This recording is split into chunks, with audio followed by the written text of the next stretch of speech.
The nomination of Indian-origin Muslim candidate Zohran Mamdani by the Democratic Party for the mayoral elections in New York has sparked wide discussion and raised significant questions about democracy, diversity, and political inclusiveness. Zohran Mamdani's candidacy is not merely a personal achievement. It symbolizes the openness of democratic systems and their ability to offer genuine opportunities to minorities.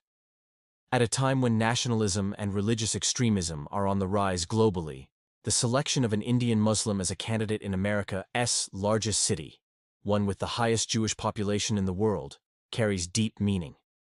New York, with its 8.4 million residents, has a Jewish community that represents nearly 22% of all Jews living in the United States.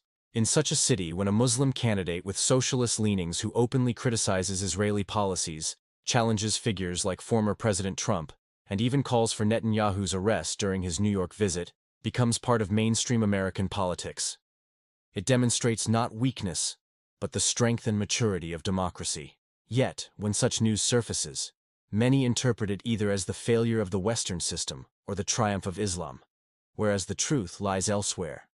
In democratic societies, every individual, regardless of faith, race, ethnicity, or ideology, is granted equal opportunity. The real question then arises: could such a thing happen in any Muslim-majority nation? Could a Christian or a Jew contest for a major governmental or municipal position in an Islamic republic? Could Zohran Mamdani ever become the mayor of New Delhi while demanding the arrest of Narendra Modi?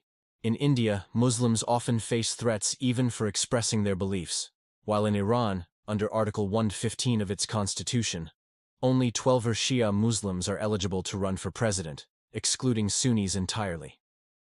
This contradiction reveals that even in countries advocating Islamic governance, equality among Muslims themselves remains elusive. Muslims across many such nations, deprived of fundamental rights, educational freedom, freedom of expression, and political participation, often risk their lives to migrate to democratic states like the United States, Canada, the United Kingdom, France, Germany, Norway, and Australia. In these societies, they find safety, education, jobs, and dignity, yet paradoxically, many later condemn these same nations as imperialist, hypocritical, or un-Islamic.